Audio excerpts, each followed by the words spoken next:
Eto, boss, regarding pa rin ito sa sa mga pera-pera na yan. Kasi, media personalities, nasabi nyo kanina, na merong nag-aatid kayo ng pera, especially si Sir.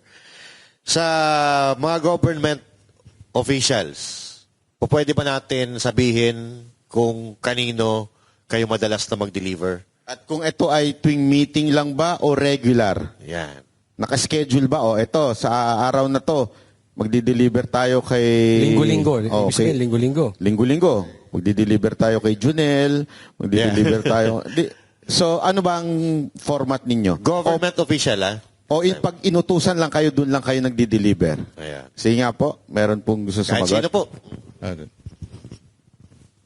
Simula nang umupo si boss ng chairman ng APRO, yung routine ng pagdi-deliver, yung regular, kay dating Speaker Romualdez. So, sa Portito, umpisa niyan 2022, September, sa Portito hanggang December 2023. Ngayon, hindi ko alam kung bakit nalipat. Nalipat siya sa 14 Nara Street, South Forbes. Doon na po yung sunod na imbakan. Yun pong regular na duty. Pag-deliver namin sa kay dating speaker. Speaker Romualdez. Meron pa pong iba? Na Yung regular, personalidad? doon muna tayo sa regular. At saka yung madalas nyong pinagde-deliveran.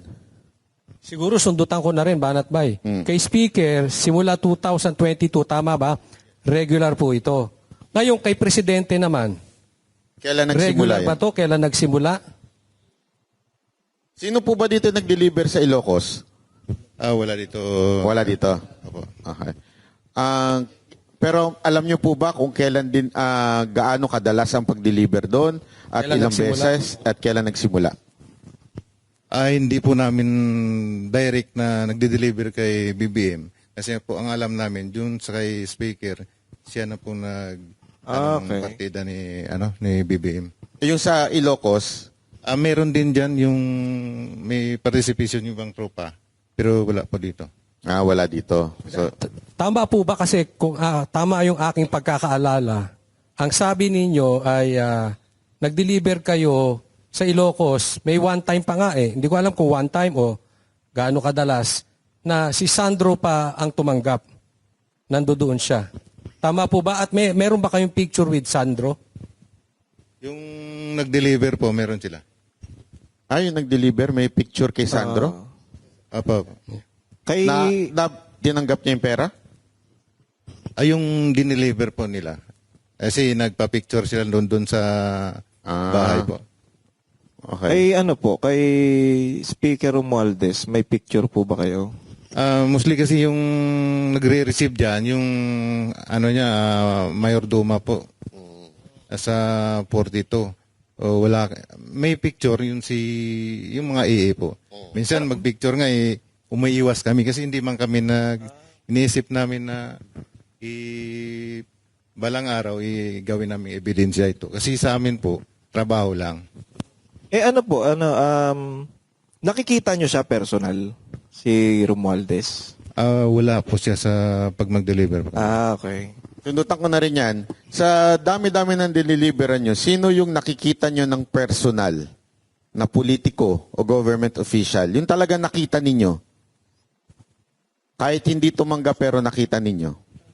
Sa townhouse naman, marami pong politiko diyan na pumupunta at nakikita po namin na paglabas nila, meron na pong dala na paper bag, expandable envelope.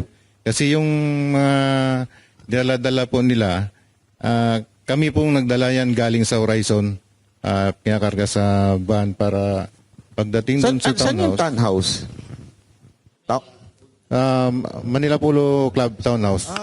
Sir, sinong sila yan? Sinong nila? Sino-sino tong mga to? Marami po dyan. Mari po ba kayo magpangalan? Nang naalala ninyo? Sa akin nakikita ko, dalawang beses si Senator, si Kong De Lima po. Dalawang beses ko siya nakita. Oo. Yung iba po. May bit-bit ba siyang expandable na, no? Meron po, meron. Ayun. Meron siyang bit-bit mismo. Siya mismo yung bumitbit. Boss, linawin lang natin kasi ito nakikita natin sa social media, itinanggi ni Dilima. So gusto namin marinig sa inyo mismo na si Congressman Dilima ay nakita nyo na may bit-bit-bit-bit. Opo, sir. Ayun, malinaw. Kasi Ba ata siya congressman? No, hindi pa. Pero anong nararamdaman ninyo? Sigurado naman napapanood niyo yung news, di ba? Ano yung nararamdaman ninyo na, eto nakita ko to diniliberan pero deny ng deny ngayon. Anong nararamdaman ninyo? Sige, sir, yung may. Naiinis, sir. Nainis? Kasi parang kami pa yung lumalabas na mali. At sinungaling. Mukha nga inis si sir. Oo. Sino pa? Kasi hindi naman po namin sasabihin yun kung halimbawa ko lang po, sir, no? Ordinaryong mamamayan lang po ako. Paano ko po malaman yung bahay niya kung hindi ako napunta doon? Yun. Makes sense. Tama. Oo. Ito pa, boss. Di po ba, sir? Sino pa po? Ano yung nararamdaman nyo tuwing napapanood nyo sa TV? Itong taon to, deny ng deny, dinimanda pa yung abogado namin, talaga namang tumanggap siya. Sir, isa lang masasabi ko, don't shoot the messenger. Yun. Ayun. magaling. Ito, diretsuin ko na yung tanong siguro. Diretsuin ko na. Si Senator Soto, meron bang nakapag-deliver kay dito? Wala, sir, magano kasi minsan ginawa niyang Itbulaga eh. Ang ganun, sir, nung ako yung diyan, yung team advance. Ikaw. So, nauna kami sa area, sa Baclaran, sa building, sa opisina yata dyan, sir, sa Baclaran. Ngayon, pagdating nila ni boss, ako nag-guide dun sa baba, kasi sa baba may daan dun, sir, eh. May elevator paakyat. So, pag dating nila, ginaid ko, tapos bumaba na sila ni boss, umakyat sa elevator, tapos yung ibang tropa, bumaba din, dadala rin ibang malita. Ako, yung dalawang malita mismo, dadala ko, tapos tinulak ko para makasabay sa kay boss, paakyat yung dalawang malita Sandali, ko. sino itong boss? Si Saldi ko? Ba? Sino yung boss? Si Boss Saldi ko po. So, kasama si Saldi ko na nag-deliver kay Soto? Opo. May nagsalubong lang na Elevator. sa elevator, tapos kasabay niya paakyat. Tapos yung malita, kasabay rin po. So, sinong tumanggap? Sino tumanggap pagdating sa taas? Kasi hindi na kami umakyat nun sa taas. So yung mga boss na lang ang nag-usap? Opo, kasi building po ni Senator Soto po yun. So, pero Okay. Building ni ito pong building na to kay talaga, confirmed kay Senator Soto. Opo, kasi may, nakalimutan ko pero may pangalan doon sa taas eh. Baka tanggalin na nila yun. Hindi ko lang alam, sir. Kasi ang ginagawa niyang Itbulaga eh. Pero di ikaw, di ba, nakita mo mismo yan. Sa sarili mo, ikaw mismo nagbitbit ng dalawang maleta. Ano nung nakita mo sa news na dumidinay si Soto? Anong nasa isip mo? Sa isip ko, sir, parang natatawa lang ako sa sinasabi niya na baka hanapin ng misis niya yung malita na yon. Pero sa akin naman, hindi naman ako magsabi ng sinungalingan kasi ako mismong nag-abot kay boss pasabay dun sa elevator. Kung alam mo, kung totoong di umano nag-deliver kay Soto at hindi alam ng asawa, saan kaya napunta yon? Ay, yun lang. Yari tayo dyan. So sino naman yung kumuha sa Bucor?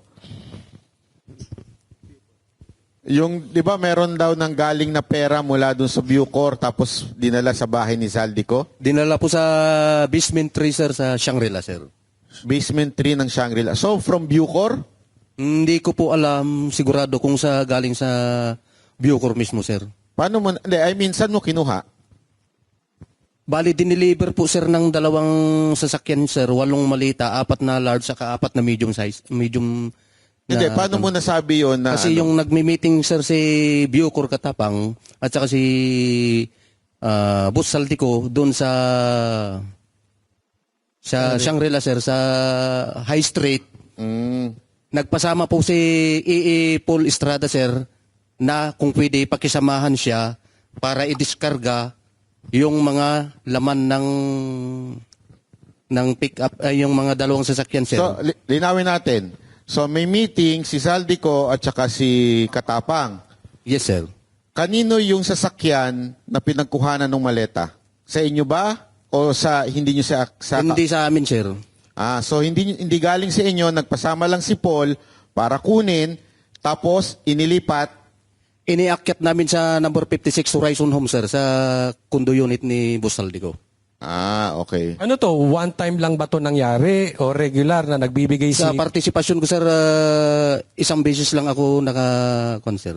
Ano ba sa iba na... Actually, sir, dalawa kami noon nagpunta doon sa sa baba ng Shangri-La sa lower level 3. Kami nagbuhat noon, lipat sa sasakyan namin. Tapos inakyat namin doon sa 56 Horizon. Saka may mga iba pa kaming mga kasamahan, sir.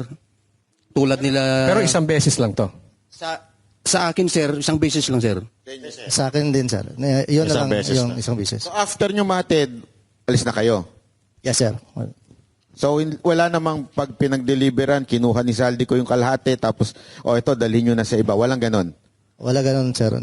Siguro, nung pagkatapos nung ibang araw, yun na, in-deliver na yata kung saan yung ipa-deliver po. Meron pa po ba dito na naalala na pinag-deliveran ninyo na kayo mismo personal nakita ninyo o alam ninyo na ito ay sa particular na tao na ito? Meron po ba kayo naaalala? Sige. Sir, ako sir,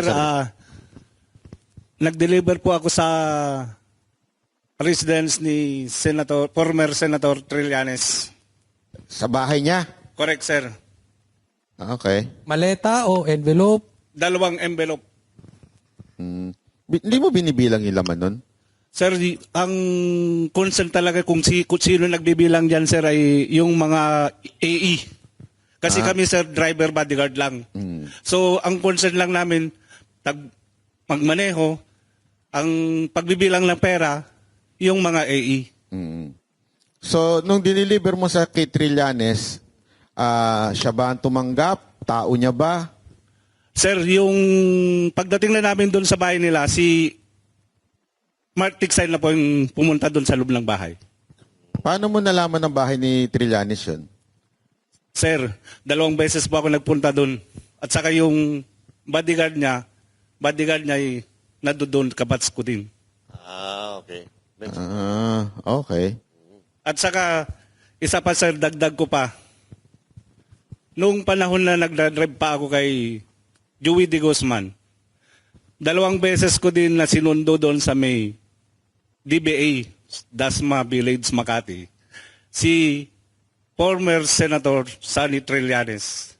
Kasi ayaw niya magpakilala, sir. So hindi ko alam kung bakit ayaw niya magpakilala. So sinundo ko doon sa may gate ng Pasay Road. May nabanggit kang Joey De Guzman. Sino ba ito? Ito ba yung media personality? Media siya, sir. Siya yung pinag-drive namin. 2 po kami dati. Nagkapalitan. Sige, Mike, sir. Bali ako yung nandun una, sir, 2024, andun ako. Kay Joey De Guzman. Yes po. Nung nalipat ako sa team ni Madam, ni Maylin Arco, si Top Taber doon na pumalit sa akin. Ganun pa rin yung aktibidad namin, sir. Activity ng saan ihatid yung pera. Pero, di ba, tama ba ako? Ito ba yung sa media? Ito si Joey De Guzman? Tama ba? Yes po, yes po. May mga kasama pa yan sila, sir. Hindi ko lang muna baggitin kasi nasa private individual. Wala din po sa affidavit. Okay.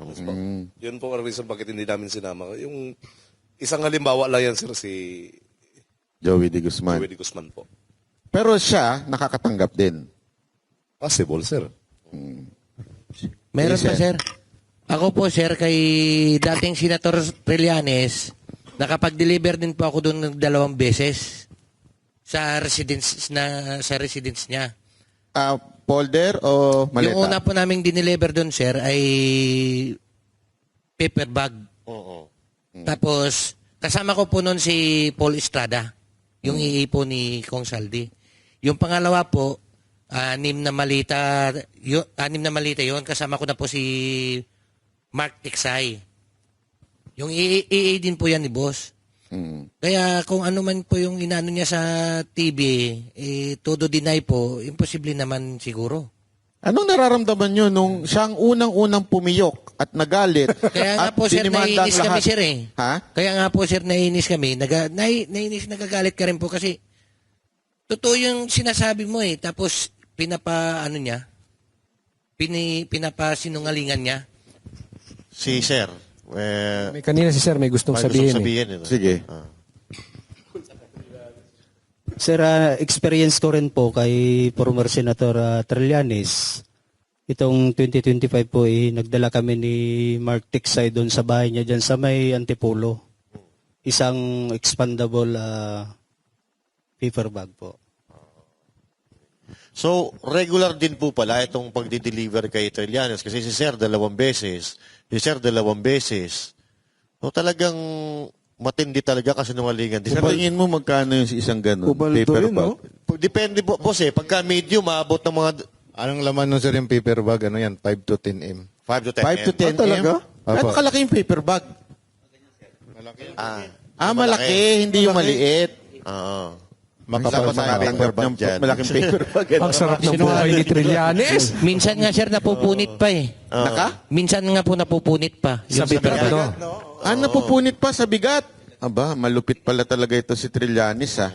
Sinungaling po talaga yan si Trillanes eh. Bakit po? Paano po hindi sinungaling? Kasama ko po sa Magdalo. Biro mo nung tinanong siya ni Ma'am Jessica Soho na pumaliktad daw ako. Nung time po na yun sa Oakwood, pinababa po kami ng junior officer niya. Marami po kami pinababa nun. Tapos sinabi niya po na bumaliktad daw kami. Nakulong po ako ng 2 taon. Nalagasan po ako ng 3 rangko na pinaghirapan ko po ang spot promotion sa Mindanao yun. Kasi naniwala kami sa kanya. Naghirap po yung pamilya ko nun. Kaya wag niyang sabihin na bumaliktad ako. Napakasinungaling niya talaga. Totoo ba yung sinasabi ni Pierre Ardi na yung mga Magdalo daw, pinitik yung mga kutsara tinidor dun sa hotel? Hindi po totoo yun. Actually, yung building na yun, walang nawala po yun. Kasi kami po mismo, pinaglaban namin yung corruption nun sa loob ng armed forces po nun. Kaya naniwala kami sa kanya nun. At actually, yung Magdalo po, buwag na po to eh. Halos wala na pong naniniwala sa kanya dahil sa kasinungalingan niya tsaka yung tumatanggap siya. Siya mismo ang gumawa ng ganyan. Ang pinaglaban namin is corruption. Anong pakiramdam mo nung siya ang unang-unang dumideny kahit alam nyo may na-deliveran? Di ba, unang-una, nagdemanda ka? Siyempre, po ako nasasaktan ako bakit nagawa niya yon. Samantalang yung pinaglaban namin, corruption. Tapos ngayon, siya mismo ang gumagawa. Grabe, no? Matindi pala to si Trillanes. Matindi pala to si Trillanes. Si Sir, di ba, may nasabi, nagsalita na ba? Sige. May dagdag ko pa rin po sir doon sa pagde-deliver ko ng mali-malitang pera doon sa bahay ni Congresswoman Kimbo sa Quezon City po. Sa bahay niya mismo. Paleta rin po yan. Opo sir, mali-malita po. Siguro, kung talaga po yun, marami po. Hindi lang 10 o 30, mga 50 pa na malita kasi may coaster po siya doon na kulay itim.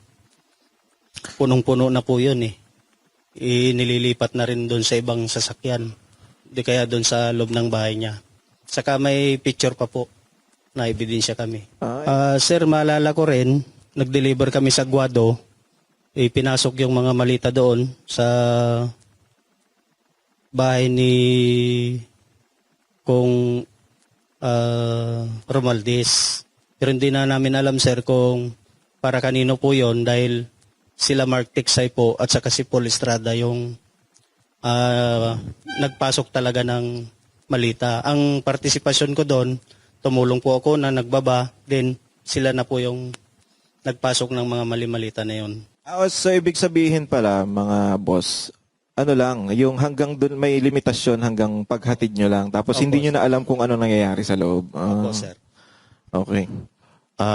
Balikan lang po natin yung regarding sa impeachment ni VP Sara Duterte kasi ito po ay bali-balita na may mga congressman na nakatanggap ng pera galing kay Romualdez or galing kay Saldico para i-impeach si VP Sara Duterte kapalit ng perma.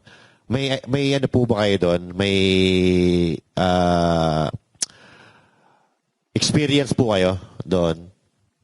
Kahit sino po, pwede mong salita. Yung sa gano'n naman, sir, hindi, alam, kami nang nagdi-deliver, nagdadala ng pera, pero yung nagdi-distribute, hindi na namin alam kung para kanino yan, sir. So, sa madaling salita, parang hindi nyo naman alam kung para saan yun. Kasi confidential yung ginagawa nila yan sa mga ganyan eh. Si Mark at Paul na yan ang may alam ko dyan. Meron ba kayong napag-deliver ang cabinet secretary o yung mga secretary ng mga department ng gobyerno? USEC? And, mga secretary or USEC? USEC, secretary. Aside from mga congressman? Meron po, sir. Sino? Si Yusik Bunuan po, sir. Si Secretary Bunuan? Yes, sir. Ng DPWH? Yes, sir. Yung umalis na, yung matanda? Yes, sir. Anong kaalaman mo doon? Bali ako po, sir, ay driver noon. Ang kasama ko po doon ay si Boss Mark Tiksay. Tsaka si Brian Lasaga. Ako po yung driver, bali si Brian Lasaga po yung yung security. So dahil driver, ano po yung namin, pag nagbababa kami ng malita, tumutulong na rin po ako. Yan, ganyan. Yan, pag sakay po na, kasi ako po yung driver, hindi ko pa alam isisend sa akin yung location. Yan, yung location ng EA. Yan, ako na bahala mag-mapping papunta ron sa bahay. Sa bahay to ni Bunuan? Bahay ni Yusik Bunuan. Pag sakay po namin, tatanungin po namin yan si Boss Mark, kaninong bahay ba? Kay Yusik Bunuan yan, huwag kamingay. Kay Secretary Bunuan? Yes, sir. Binigyan pa nga kami siya ng tagta 3,000 eh. Galante, Ano ba yung diniliver nyo? Paper bag, maleta? Paper bag o maleta? Malita po, sir. 8 malita po. Ha? 8 malita. 8 maleta, tas 3,000 binigay? At least meron. Yung iba, walang binibigay eh. Iba ba? At least meron. Sino ba pinakagalante na Para daw po sa amin, sir. Ha? Para daw po sa amin. For the boys po baga. For the boys. Sino pang may experience ng galante sa kanila? Sino ang galanting pinag-deliveran ninyo? Ang nakatanggap pa ng... aminin natin, di ba? Meron naman ganyan for the boys, tip, di ba? Kung baga, sir, para lang po yun sa amin na nag-deliver. Oo. Yun. At least honest si sir, di ba? Yes. Eto, sa Comelec, nag-deliver po ba kayo? Gusto namin marinig sa inyo kasi narinig namin sa social media. Gusto namin marinig sa inyo mismo. Ilang beses po ba kayo nag-deliver sa Comelec at kanino po i-deliver? Saan? Saan? Saan Comelec? Bali si chairman ng Comelec. Sino po? Garcia. Chairman ng Comelec po, Garcia. Hindi man namin dineliver talaga sa kanya. Nakipag-meeting sa kay boss sa Maidas Hotel. Tapos yung dala na malita, 2 beses kasi siya meeting. Bali, yung EA na po yung nag-transfer doon sa sasakyan, parang dinikit nila sa parking. 2 beses po yun na nangyari. Ilang maleta, tsaka kailan to? Before the election ba to? Bago mag-eleksyon, tsaka yung after ng eleksyon. 4 na malita po. 4 na maleta yung down payment. Tapos yung kabuuang bayad, 4 ulit. Parang ganun. Tigda-2 po. Dalawa. Medium size. Medium size. Sir, magkano sa tingin nyo yung isang medium size na laman? Parang 35 to 40 M. 35 to 40 million. Curious lang ako, no? Pag binigay yung maleta, mamahalin din yung maleta, pati yung maleta sa inyo na. Ganun ba? Wala nang balikan yun. O pag, babalik para lagyan ulit. Sa kanila na po yun. Doon na Sa yun. kanila po. Sige. Sige. Na-curious ako dun sa Rimowa kasi ang mahal nun eh. Original po ba na Rimowa yon o galing dyan sa tabi-tabi lang? Yung mga peke? Okay. Yung mga Class A na tinatawag na tinitinda sa Green Hills sa Divisoria, ganun po ba? Yan po, sa mga Green Hills. Tapos yung Ang mahalaga, Divisoria po. maihatid eh, no? Hindi, 999, baka buy one take one pa yun. No? So, linawin natin, dalawa nung una na ang tiglalaman ay 35 to 40. So, sabihin na natin 35 plus 35, 70 plus pagkatapos 35, 70. So, 140 ang total. Ito, how about delivery kay Secretary Anyo at saka Secretary Pangandaman at Secretary Tio Laurel? Meron po ba kayong kaalaman dyan sa mga sekretary na to? Townhouse na yan, sir. Ha? Townhouse po. Sa townhouse, pumupunta sila. Yes po. Kamiting nila si boss tapos si speaker. Hindi, pero ka-meeting lang o nag-abot kayo o nagdala kayo ng maleta doon sa sasakyan nila? Hindi, kasi mula doon sa may Horizon, sir, may dala na kami ng paper bag. Yung paper bag, pinapasok namin doon sa Unit 8. Tapos doon din sila nag-meeting. Pagtapos meeting po, paglabas nila, dala na nila yung paper bag. Hindi, pero nakita niyo yung mga sekretary na binanggit ko? Opo, andun sa So kilala ninyo? Opo, sir. Paano ba maging sekretary? Hindi ko alam Oo nga eh. Tinuturo-turo lang eh. O ikaw na. Pumapaldo pala dyan, no? Oo. Alam mo, dapat yung kanta sa kanila yung yung gaano kadalas ang minsan. Parang yan lagi ang Napag-aalata naman edad mo, Butch. Ayun, so... Sa Quadcom. Ayan, sa Quadcom, meron bang nakapag-deliver sa inyo? Yung nakapag-deliver sa house, yung mismo sa Kamara, sa Congress. Sa amin, sir, sa team ni boss, halos naman na alam naman na may dala kaming pera, paper bag. So tuwing pumapasok kayo, di ba siyempre pumapasok pa si Zaldico at that time. Chairperson pa siya ng APRO, di ba? Apo. So may bit-bit kayo. Galing sa Horizon Homes po, ikakarga niya sa sasakyan. Dala-dala na po sa Congress. Tapos iakyat namin doon, yung EA na po yung mag-distribute. Ano to? Maleta o paper bag? Yan po. Paper bag. So, pinapasok nyo. Saan nyo pinapasok sa Congress? Pagka inaakyat doon sa opisina ni boss. Hindi, saan kayo dumadaan? Kasi Sa maraming daanan helipad yun po, eh. helipad. Sa helipad, sir. Sa helipad. Yes, sir. Doon Tapos may CCTV doon. Meron, sir. Kasi ito yung VIP, di ba? Yung helipad. Ang dumadaan lang dyan si speaker eh. At saka yung mga friends niya. Yes, sir. Di ba? Tapos diretso yun. So, Pero minsan din, sir, doon sa kabila sa 325, kasi dalawa yung opisina ni boss eh. Sa 325 din po. gaano kadalas yan? Anong Quadcom po? Pag may every na mag-meeting, meron pa kaming dadala. So pag may hearing, may bit-bit kayo? Opo. Hindi nyo lang alam kung saan na napupunta. Pagka labas ba ninyo, bit-bit nyo pa rin yun? Hindi na po. Alam ko sa mga member po ng Quadcom po ibibigay. Teka muna, tanungin natin to Quadcom na kasi gusto natin to eh. Parang mainit ka sa Quadcom. Hindi naman. Tuwing may meeting ang Quadcom o may hearing, ilang maleta, lahat ba sila o panggrupo yung ibinibigay ninyo? Maleta ba? Folder? Paper bag po, individual naman pagbigay sa kanila. Yung iba na hindi na hindi na bibigyan sa townhouse na po. So yung pinapasok ninyong paper bag, 4 million ba o mga 2 million lang? Ano po yung laman minimum po 5 to 10 M po. Magkano? 5 to 10 M. Ang isang envelope? Hindi, isang paper bag. Isang paper bag. Yung expendable envelope, bali 2 M lang yung laman po nun. Gaano kadami yun? Yung paper bag? Marami naman po. Marami. Kaya pala sipag nila hearing.